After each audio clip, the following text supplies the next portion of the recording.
Salam sejahtera, selamat pagi tuan-tuan dan puan yang dihormati sekalian. Saya ingin kongsikan kepada anda langsung daripada Sogo untuk liputan Perhimpunan Turun Anwar.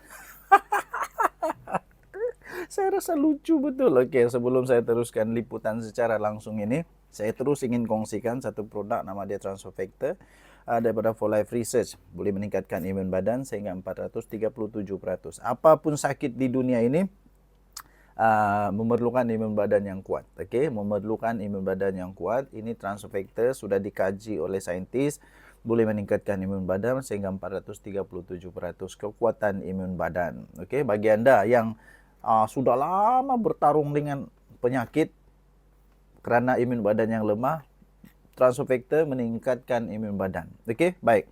Langsung daripada Sogo.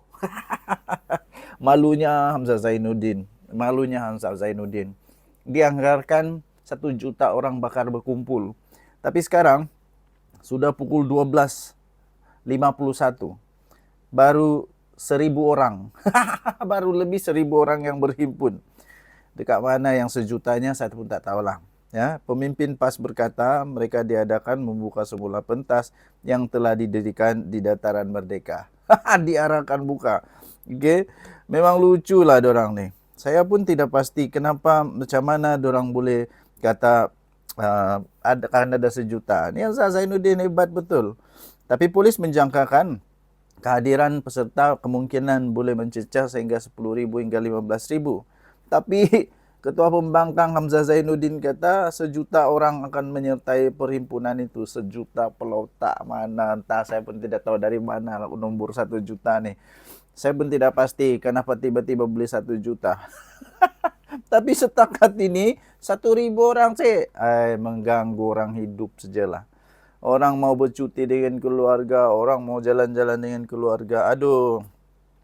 Setakat sekarang hanya 1,000 orang yang datang. Pukul 12.31 tengah hari di Pasar Seni. Kehadiran di Pasar Seni bertambah sedikit kepada 50 penunjuk. Pasar Seni 50 orang. Aduh, 50 orang dengan name berucap pada perhimpunan di tengah-tengah lowongan Turun Anwar. 50 orang.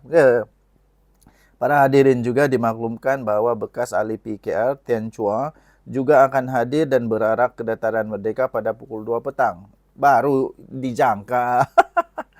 Okey.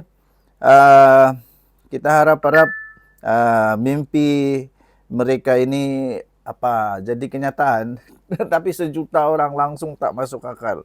Okey, 12.25 minit petang tadi, tengah hari tadi, 12.25 minit tengah hari di Masjid Jamek ada 150 orang peserta. Jangan saja selalunya dia suruh orang turun, lepas tu dia tak turun. Dia suruh orang turun, dia tak turun. Aduhai, saya rasa inilah perhimpunan paling gagal pernah dibuat. Inilah perhimpunan paling gagal pernah dibuat. Kamu tengoklah nanti, kejap lagi tengoklah. Bolehkah sampai 10,000 orang? Harap-harap bolehlah sampai 10,000 orang. Harap-harap. At least ramai juga lah, taklah malu sangat kan. Tapi kalau setakat 3, 4, 5,000 orang, sungguh amat memalukan. Sungguh amat memalukan. Aduh. Di Masjid Jamek ada 150 orang peserta. Lucu. Jadi tuan-tuan dan puan yang dihormati sekalian, saya bagi nasihat tips kepada tuan-tuan dan puan. Daripada ikut perhimpunan yang panas, baik pergi supermarket, bawa anak pergi makan aiskrim. Lagi ada hasil. Daripada duduk panas sana, terpulanglah kepada kamu. Kalau mau tengok sangat macam mana perhimpunan, pergilah. Tapi kalau nak tengok Turun Anwar, nak tengok Anwar Ibrahim tumbang, anda salah. Sia-sia saja pengorbanan anda di tepi jalan itu. Tidak akan turun punya. Lebih baik di rumah makan aiskrim kan. Okey. So ini kesian sungguh. Kesian sungguh. Kita jumpa lagi. Baik. Salam sejahtera tuan-tuan dan puan yang dihormati sekalian. Apa ada pada 26 Julai ini? Bukan apa, saya nampak tadi ada satu video daripada Lokman Nur Adam. Lokman Adam lah. Lokman Nur Adam, orang kuat UMNO yang saya tonton, dan tajuk dia ramai yang akan kecewa pada 26 Julai ini kerana Perdana Menteri masih Datuk Seri Anwar Ibrahim. Saya pun berfikirlah apa sebenarnya yang terjadi pada 26 Julai. Dan akhirnya saya tonton, lepas tu saya kaji apa yang ada pada 26 Julai. Ya, pertama sekali apa yang disampaikan oleh Datuk Lokman Nur Adam memang tepat sekali, bahawa ada ketakutan di pihak sana, bahawa ada orang-orang, ada keluarga, ada yang berkaitan dengan dirinya yang bakal boleh masuk penjara kerana banyaklah kesalahan-kesalahan, ya. Jadi sebelum saya teruskan, saya ingin kongsikan satu produk, nama dia Transofactor. Ini adalah immune molecule terapi.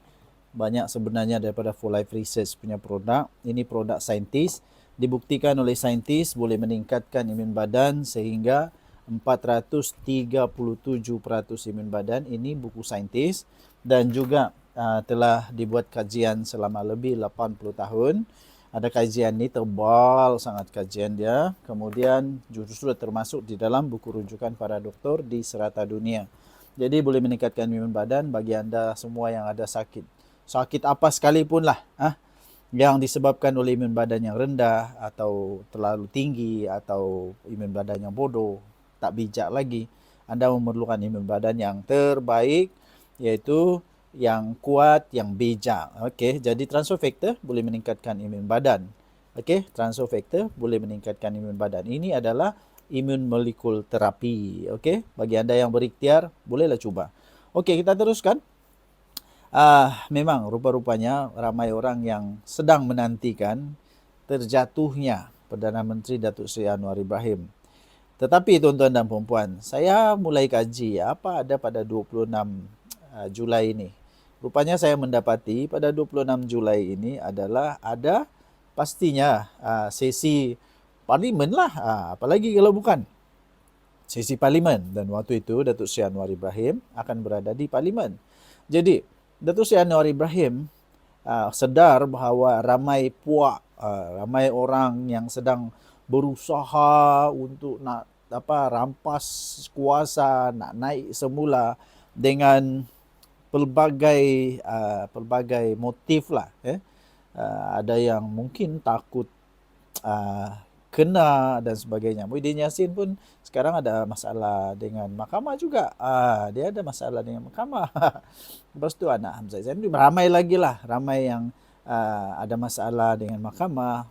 Kalau dibuktikan bersalah pada bila-bila masa, boleh masuk penjara dan sebagainya. Jadi dikatakan dalam video, dalam banyak komen yang saya baca, bahawa mereka ni sedang berusaha untuk nak tebuk atap.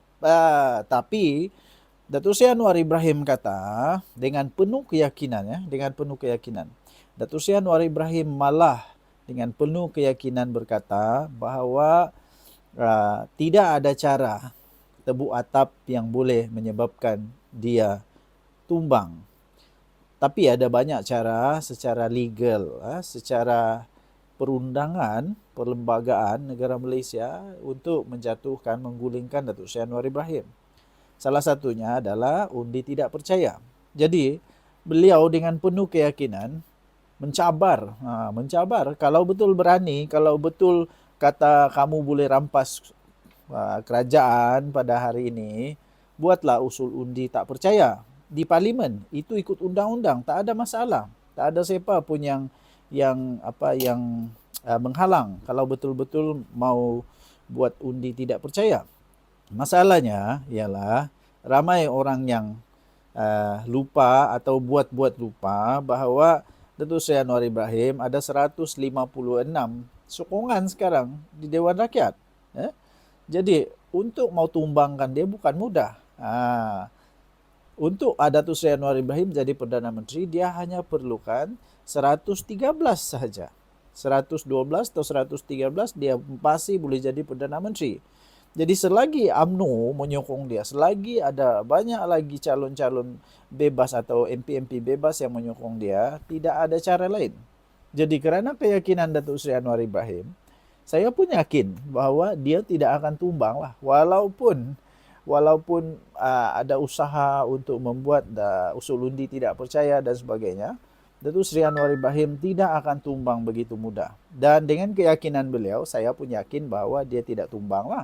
Dia tidak tumbang. Malahan, ini akan membuatkan cukup malu bagi puak-puak yang cuba untuk menumbangkan Datuk Seri Anwar Ibrahim dengan pelbagai cara.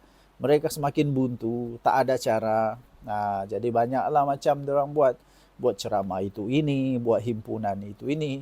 Diharapkan orang boleh hadir 100,000 orang lah, puluh ribu lah. Tengok hadir 500 orang, 200 orang. Kesian juga sebenarnya. Kesian. Mereka menjajah retorik yang kononnya Datuk Seri Anwar Ibrahim sudah tidak ada kuasa, sudah tidak ada sokongan. Tapi alih-alih mereka yang dalam bahaya, alih-alih akar umbi pun semakin bising, akar umbi pun semakin tak minat dengan mereka. Contoh Muhyiddin Yassin, dengar kata banyak ura-ura kata akar umbi memang dah tak minat dengan Muhyiddin Yassin dah. Tak pastilah kan, tak pasti. Betul atau tidak. Tapi yang pasti Datuk Seri Anwar Ibrahim tidak akan tumbang. Ini akan menyebabkan ramai orang yang akan kecewa, ramai orang yang akan balik dengan sakit hati. Nah, apalagi buatlah usul undi tidak percaya kalau betul-betul berani. Kalau betul-betul yakin. Kita tengok.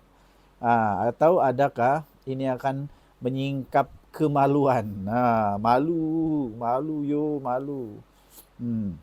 Malu duk klaim kata ini kita akan rompas pada bila-bila masa kerajaan yang akan tumbang, kata hadiah wang dulu. Saya masih ingat lagi tu, tapi sampai sekarang, sampailah ni cek tak nampak lagi ni. Sampai sekarang hadiah wang masih belum jadi kenyataan. Dia punya impian itulah belum jadi kenyataan.